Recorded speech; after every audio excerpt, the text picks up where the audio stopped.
la alimentación, sobre las dietas. Bueno, nos lo va a aclarar un nutricionista, él es Ramón de Cangas. Buenos días, Ramón. Ramón ha publicado 111 mitos y leyendas alimentarias. Vamos, si le parece, a desbaratar uno por uno esos mitos. No sé si los 111, pero unos cuantos. El primero, el agua. ¿Engorda beberla durante las comidas? Hombre, la realidad es que el agua son 0 kilocalorías. Da igual beberlo antes de comer, que durante, que después. Lo cierto es que muchas veces se aconseja beberlo antes porque si se bebe agua antes de comer, pues luego tendremos menos hambre.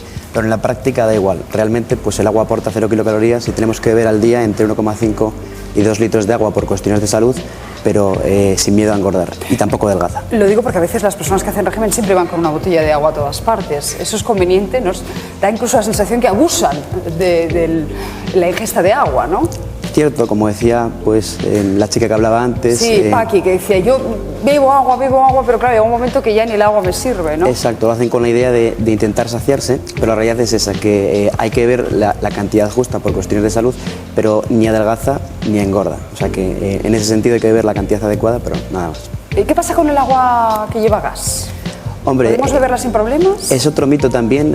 Generalmente los refrescos con gas, el agua con gas, etcétera, se suelen quitar en ocasiones creyendo que engordan, pero la realidad es que son 0 kilocalorías. El gas no es más que dióxido de carbono y realmente al final estaré más hinchado, tendré una sensación de incomodidad, pero desde el punto de vista de la grasa corporal pues no la modifica. Da igual beber agua con gas que agua sin gas, que no voy a engordar.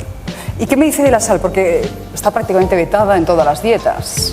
Cierto, lo que ocurre es que la sal es un mineral, es cloruro sódico, y el mineral pues aporta 0 kilocalorías. Lo que ocurre es que por cuestiones de salud tampoco es bueno abusar de la sal y se recomienda que pues tomar una cucharadita de postre diariamente.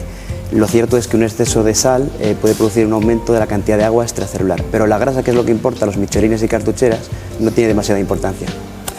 Últimamente se habla mucho también de la fruta, que ha de tomarse como mucho 1 hora antes de las comidas y nunca después.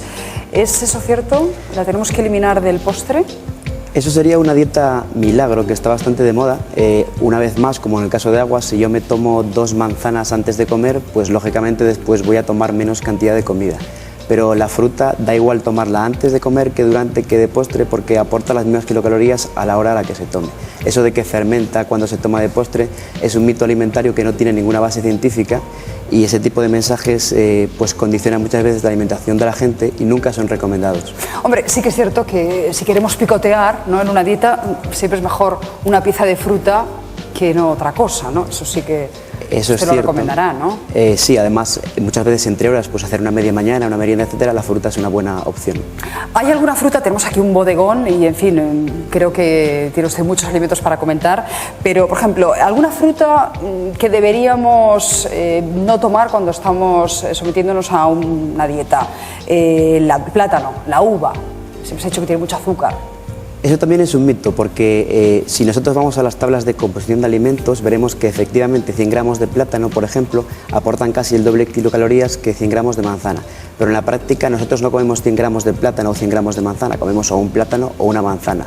Una manzana, si la pesamos, pues serán unos 200 y pico gramos, y un plátano 100 y pico, con lo que al final en la práctica equivale exactamente tomarse un plátano a tomarse una manzana. Muchas veces se extraen conceptos erróneos al ver directamente las tablas de composición de alimentos. Nosotros no comemos gramos, sino comemos raciones habituales. Claro. ¿Cuál es el mejor tipo de pan? ¿Integral, sin sal, de molde, tostado o con cereales? Desde el punto de vista calórico, pues no hay muchas diferencias. Es habitual que las personas que estén a dieta comen pues grandes cantidades de pan integral creyendo que no van a engordar. Es más saludable porque nos aporta más fibra, porque su índice glucémico es más bajo, pero desde el punto de vista de las kilocalorías la diferencia es mínima. En cualquier caso, el pan no engorda demasiado. El pan no engorda demasiado, eso conviene subrayarlo. Sí, hay que subrayarlo, porque muchas veces el pan se retira de las dietas, pero se retira por un hecho. Si nosotros tenemos unos escalopines en salsa de queso, pues probablemente acabaremos comiendo toda la salsa si dispongo de un trozo de pan, porque mojaré con el pan en la salsa. Pero la realidad es que lo que engorda es la salsa o lo que acompaña el pan, la sobrasada, el paté que lleva dentro, pero el pan de por sí... O sea, esa mala fama que tiene, cree usted que es inmerecida. Muchos lo que hacen es quitar la miga y solo comerse la corteza. ¿Eso ayuda en algo? Pues ayuda un poco, porque realmente el pan no engorda mucho, pero además si hubiera que quitar algo, en todo caso sería la corteza. La miga es más esponjosa, precisamente porque tiene más agua, tiene más aire, al final es más concentrada la corteza y engorda un poquito más, pero en cualquier caso ni la miga ni la corteza, podemos disfrutar del pan pues comiendo tranquilamente a la hora de la comida, de la cena, etcétera. Sigo, las dietas disociadas que se han puesto muy de moda y que recomiendan separar los alimentos con hidratos de carbono, es decir, pasta, arroz, patatas, de los que tienen proteínas, carne, pescados, huevo. ¿Realmente eso ayuda a adelgazar? Muchas veces estos mitos no son más que una cuestión de lógica. Si nos podemos a pensar, separar hidratos de carbono y proteínas es imposible. Aquí tenemos, por ejemplo, lácteos, yogur, leche. No podríamos seguir ese tipo de dietas tomando lácteos, porque los lácteos tienen proteína y tienen hidratos de carbono, que es la lactosa. No podríamos tampoco tomar cereales, porque los cereales tienen una cantidad significativa de proteínas. Y desde luego tampoco podríamos tomar legumbres, porque tienen casi la misma cantidad de proteínas que hidratos de carbono. En definitiva, no tiene sentido, no tiene base científica, y lo que ocurre si seguimos estas dietas es que se convierten en monótonas y acabaré comiendo menos. Si me tomo arroz con calamares, pues es muy sabroso, pero si me tomo arroz con champiñones o arroz con otro tipo de verduras u hortalizas, pues al final acabaré tomando menos cantidad, sobre todo si lo hago día a día. Bueno, descartados todos esos mitos, seguro que nos hemos dejado algunos, pero hemos revisado, yo pienso, los más importantes. ¿Qué tipo de dieta recomienda usted? Y aquí acabo. Pues hay que seguir la pirámide alimentaria, es decir, lo recomendado es tomar una dieta rica en hidratos de carbono con 4 o 6 raciones diarias de cereales.